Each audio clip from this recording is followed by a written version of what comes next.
الحمد للہ وکفی والسلام علی عبادہ الذین اصطفى اما بعد فاعوذ باللہ من الشیطان الرجیم بسم اللہ الرحمن الرحیم یا ایہا الذین آمنوا انما الخمر والمیسر والانصاف والازلام آمنت باللہ صدق اللہ العظیم۔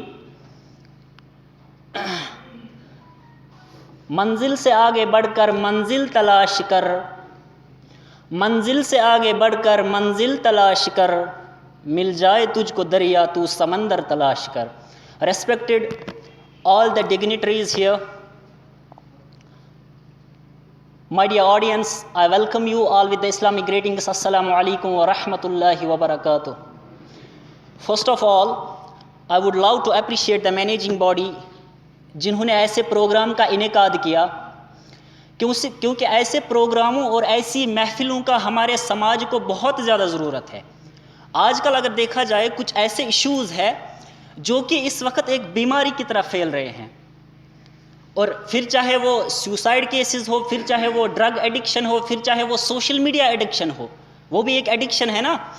تو یہ کچھ چیزیں ہیں جو کہ اس وقت بہت زیادہ کامن ہے۔ اسی طرح سے اگر ڈرگس کے بارے میں بات کی جائے، یہ ایک ایسی چیز ہے جو کہ بہت کامن ہے آج کل۔ میکسیمم لوگ جو ہے اس میں انوالوڈ ہے، لوگ منشیات کے عادی بن چکے ہیں، لوگ ڈرگس میں مبتلا ہو گئے ہیں۔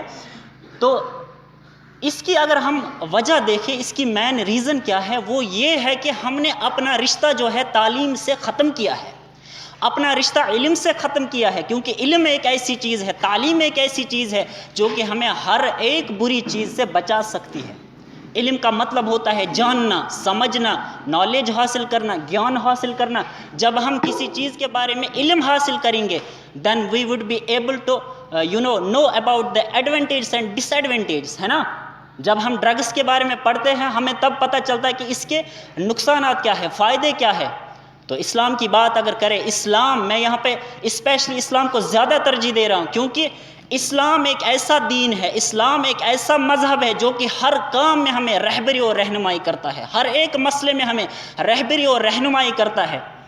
اسلام نے بتا دیا ہے وَلَا تَقْرَبُوا الزِّنَّ إِنَّهُ كَانَ فَاحِشَةً وَسَاءَ سَبِيلًا۔ جدید ٹیکنالوجی آج ریسرچ کر کے ہمیں بتاتی ہے کہ یہ صحیح ہے، یہ غلط ہے، یہ حق ہے، یہ ناحق ہے، لیکن اسلام نے آج سے 1400 سال پہلے بتا دیا ہے کہ وَلَا تَقْرَبُوا الزِّنَّ إِنَّهُ كَانَ فَاحِشَةً وَسَاءَ سَبِيلًا۔ اسلام نے بتا دیا ہے يُدْنِينَ عَلَيْهِنَّ مِن جَلَابِبِهِنَّ۔ اسلام نے بتا دیا ہے إِنَّمَا الْخَمْرُ وَالْمَيْسِرُ وَالْأَنصَافُ وَالْأَزْلَامُ۔ لیکن مسئلہ یہ ہے کہ ہم اسلام کی تعلیم میں، آج اسلام کی تعلیم کو حاصل کرنے میں آج بڑے کم دلچسپ نظر آ رہے ہیں۔ مین مقصد اس کا یہی ہے۔ تو اسلام کی بات اگر کریں، مفتی صاحب نے بڑے پیارے انداز میں جو ہے، بہت پیارے الفاظوں میں بیان کیا۔ یہاں پر میں نٹشل میں بیان کروں گا۔ پہلا جو حکم آیا، جو شراب کے بارے میں، ڈرگس کے بارے میں، منشیات کے بارے میں، اسلام میں جو پہلا حکم آیا، اللہ تعالیٰ نے پہلے ہی اس چیز کو حرام نہیں کیا، کیونکہ اللہ کو پتہ تھا کہ لوگ اس چیز میں انوالوڈ ہیں، مبتلا ہو چکے ہیں، ان کے لیے یہ چھوڑنا اس وقت دشوار ہوگا، مشکل ہوگا۔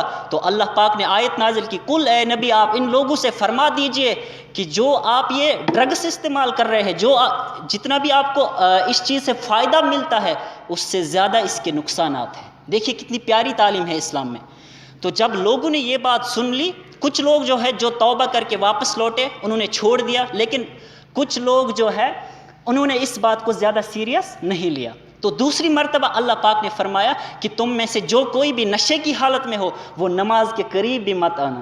سبحان اللہ، دیکھیے اسلام کی کیا تعلیم ہے، وہ نماز کے قریب بھی مت آنا۔ نماز ایک ایسی چیز ہے جو کہ ہمیں ہر برائی سے بچاتی ہے نا۔ تو پھر تیسری مرتبہ اللہ پاک نے فرمایا یا ایھا الذین آمنوا۔ سب سے پہلے سمجھنا ہے کہ پکار کن کے لیے ہے، ایمان والوں کے لیے۔ یا ایھا الذین آمنوا، سب لوگ جانتے ہیں نا، اے ایمان والو۔ حسن بصری رضی اللہ تعالیٰ عنہ فرماتے ہیں کہ اتنی خوشی مومن کو کبھی نہیں ہونی چاہیے جتنی اس وقت ہونی چاہیے جب اس کو اللہ پکارتا ہے یا ایھا الذین آمنوا، اے ایمان والے، اے پیارے۔ اس کی مثال علماء کرام نے کچھ یوں دی ہے کہ جب ایک باپ اپنے بیٹے سے پکارتا ہے، اے بیٹے، بیٹا کہہ کر پکارتا ہے، اس بچے کو کتنی خوشی محسوس ہوتی ہے اس وقت۔ تو اس کی مثال کچھ یوں ہے. پھر اللہ پاک فرماتا ہے 4 چیزوں کا ذکر یہاں پر کیا گیا ہے. انما الخمر والمیسر والانصاف والازلام. لیکن یہاں پر ڈرگس کی بات ہو رہی ہے تو انما الخمر، خمر کا جو ہے مفتی صاحب نے بیان کیا کہ ایک ایسی چیز جو کہ آپ کی عقل کو کمزور کرتا ہے، آپ کی عقل مر جاتی ہے. تو حضور علیہ السلام نے فرمایا، ایک اہم حدیث پاک میں یہاں پر بیان کرنا چاہوں گا کہ دنیا مز یس یت حالتس مز مر، جو جس حالت میں دنیا میں مرے گا قیامت کے روز اس کو اسی حالت میں اٹھایا جائے گا. سبحان اللہ. اب آپ مجھے جواب دیجئے، جو شراب پی کے مرتا ہو، ہے نا، بہت سارے ایسے نوجوان ہیں نا جو شراب پی کے مر جاتے ہیں. شام کو شراب پیتے ہیں، رات کو سوتے ہیں، صبح اٹھتے ہیں، صبح اٹھ ہی نہیں پاتے، ڈاکٹر کے پاس لے جاتے ہیں، ڈاکٹر کہتا ہے اس کو اوور ڈوز ہوا ہے. کتنی بڑی تکلیف ہے اس کے لیے. کس منہ سے اللہ پاک کے سامنے جائے گا، کس منہ سے حضور کے سامنے جائے گا. کیونکہ آپ کو یاد ہوگا علامہ اقبال سب پڑھیے رحمۃ اللہ علیہ، کتنے بڑے عالم تھے، ہاں، حکیم الامت. وہ کہتے ہیں اے خدا قیامت کے روز مجھے تو حساب دینا ہی ہے، میں نے آپ مجھ سے حساب لیں گے لیکن مجھے حضور کے سامنے حساب نہیں لینا. سبحان اللہ.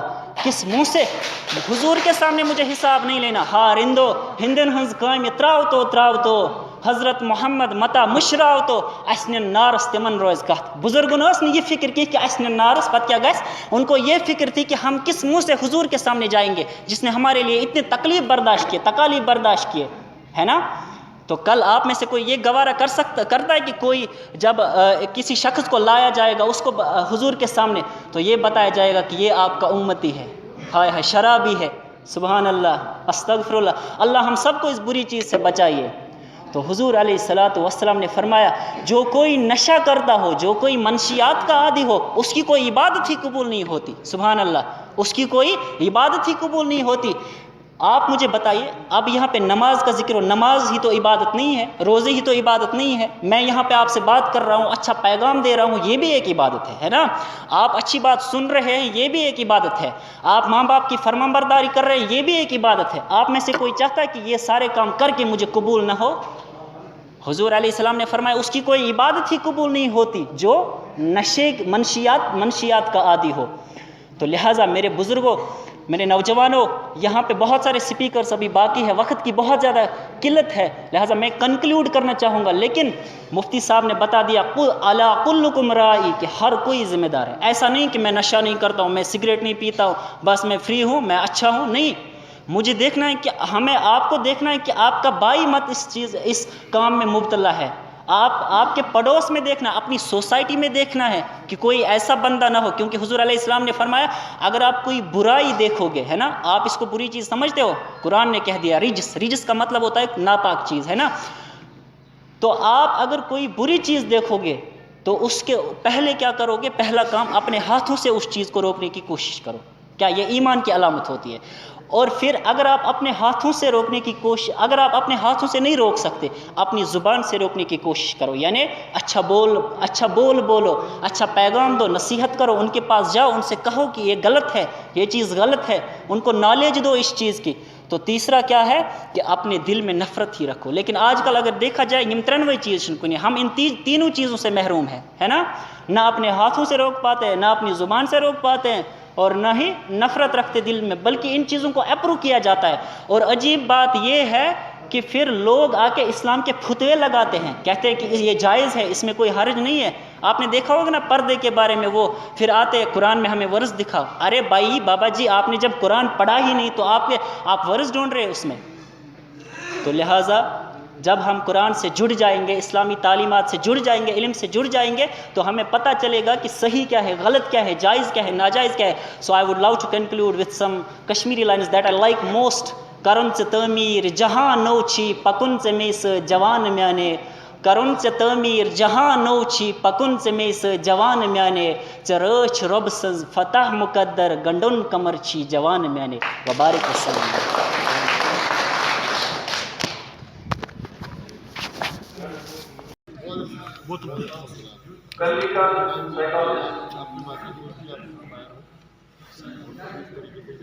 اسما امین اسٹوڈنٹ DDC ہموار